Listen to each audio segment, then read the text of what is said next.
Hello बच्चों, now let's do this problem.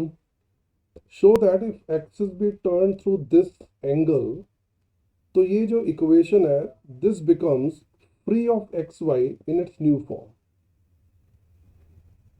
तो हम ऐसे ऐसा करते हैं कि जो रोटेशन ऑफ एक्सिस होती है थ्रू एन एंगल थीटा, उसमें पुराने कोऑर्डिनेट्स और नए कोऑर्डिनेट्स का जो रिलेशनशिप होता है, जैसे स्मॉल एक्स ये पुराने कोऑर्डिनेट्स का एक्स है, इसको हम ऐसे लिखेंगे x cos theta minus y sine theta, और small y capital x sine theta plus capital y cos theta. ये रिलेशनशिप है कैपिटल एक्स कैपिटल वाई नए कोऑर्डिनेट्स और स्मॉल एक्स वाई पुराने कोऑर्डिनेट्स के बीच में, और जब हम थीटा एंगल से रोटेशन को रोटेशन कर रहे हैं by an angle of theta.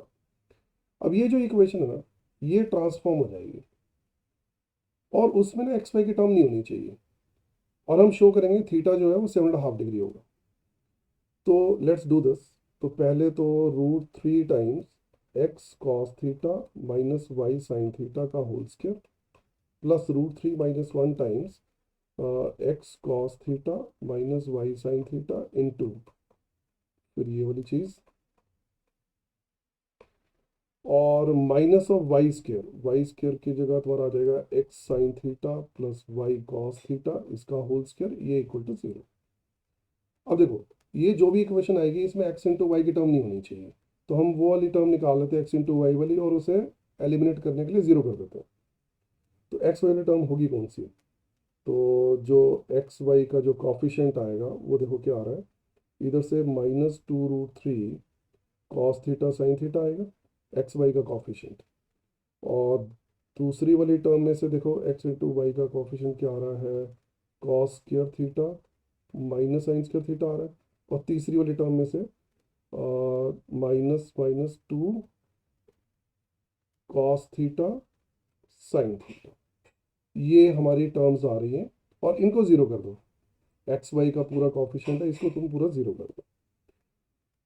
तो फाइनली मेरे पास क्या बनेगा, 2 टाइम्स 1 - √3,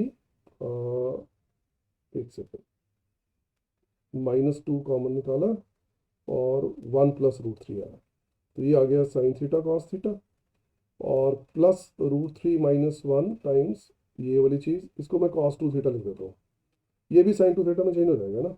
तो minus of √3 + 1 sine 2 theta plus √3 - 1 cos 2 theta equal to 0।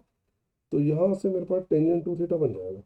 Tangent 2 theta क्या बन गया, साइन ओवर कॉस कर दिया, तो √3 - 1 ओवर √3 + 1 आ रहा है। अब ये क्या होता है, ये एक्चुअली 1 - 1/√3 ओवर 1 + 1/√3 है ना, तो ये तो टेंजेंट ऑफ 45 डिग्री -30 डिग्री की वैल्यू है, यानी कि टेंजेंट ऑफ 45 - 30 हो गया टेंजेंट ऑफ 15 डिग्री। तो यहाँ से 2 थीटा इक्वल टू 15 डिग्री, और थीटा आ गया हमारा 7.5 डिग्री। तो जो हमें प्रूव करना है। तो आई होप बेटा तुम्हें सारी वर्किंग समझ आ गई। चलो नेक्स्ट प्रॉब्लम में फिर मिलते हैं।